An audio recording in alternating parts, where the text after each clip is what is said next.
Investors spent the weekend worried about what would happen to the stock market after the United States credit rating was downgraded on Friday, and on Monday those worries were realized. The Dow Industrials posted a loss of more than 600 points in the first trading session since the announcement.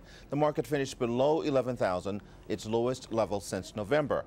In downgrading the U.S. credit rating, Standard & Poor's cited the political gridlock in Washington. At the White House, President Obama said the United States is still the safest place for investors. We didn't need a rating agency to tell us that we need a balanced, long-term approach to deficit reduction. That was true last week. That was true last year. That was true the day I took office. And we didn't need a rating agency to tell us that the gridlock in Washington over the last several months has not been constructive, to say the least. For more this morning, we're joined by SmartMoney.com's Associate Editor, Jack Hough. Thanks for being here, Jack. Thank you. First, let's set a historical context. 600 points down. How bad is that? I believe it's about the sixth worst point drop. I mean, points-wise, it's bad. Percentage-wise, we've seen a lot worse throughout history. Probably didn't crack the top 20 percentage-wise, but look, we've had several days now in a row, so I think investors are plenty frightened right now. 10 to 15% down over the past week and a half? Yeah, it's been pretty rough. Is the worst over?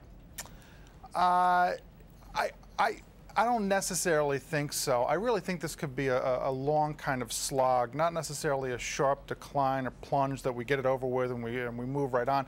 I think it could be the kind of thing where growth might slow for a good long period in the U.S. So I'm afraid it might not. The worst might not be over for shareholders right now.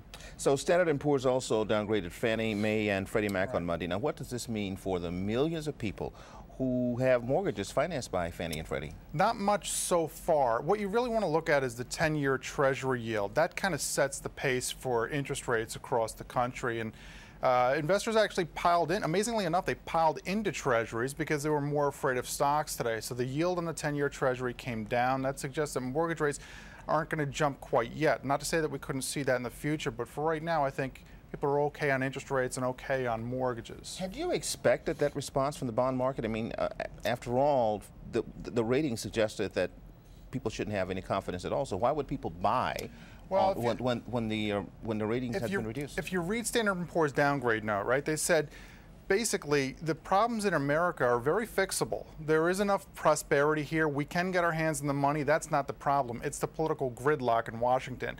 I think if they could, I wrote that if they could have separated the two, they probably would have gave the U.S. a AAA for its ability to pay and a junk rating for what's going on with its politicians right now and inability to sort of get things done. So, people weren't spooked out of treasuries for that reason. However, with stocks, it was a totally different story. So what do you think? How long before the U.S. can regain its AAA rating?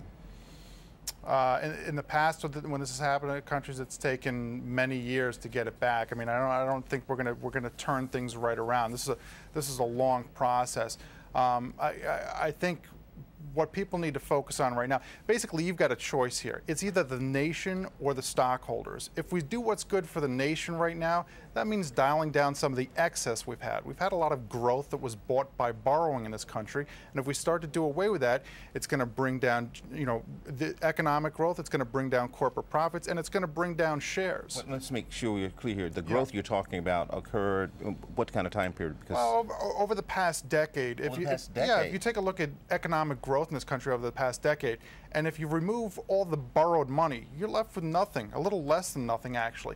And if we go forward in a period where we're not borrowing at the same pace, I think you can see very slow growth. We're used to thinking if we do what's good for the nation, shareholders should be rewarded, right? It's not necessarily the case. We might need to live a little lean, and that's not necessarily going to help our stocks. So with the focus being on cutting, right, on taking care of that borrowed money that we over-leveraged ourselves into, that suggests no growth, right, and no jobs. It does suggest that, unfortunately, it's I'm not a doomsday guy. I think better days are ahead for America. I just think we had a period. It's like taking an advance on our credit card for our growth over the past decade or more. Now we need to unwind that. So we need to go through this lean period, and we're going to have to look out for the vulnerable people. We are going to have a jobless situation in this country. We are going to have some people struggling. I think over the long term, we will see better days and we will be okay. It's just going to be a slog here in the middle. We like that optimistic end. Jack Hough, SmartMoney.com. Thank you for joining us. Thank you. Up to the Minute.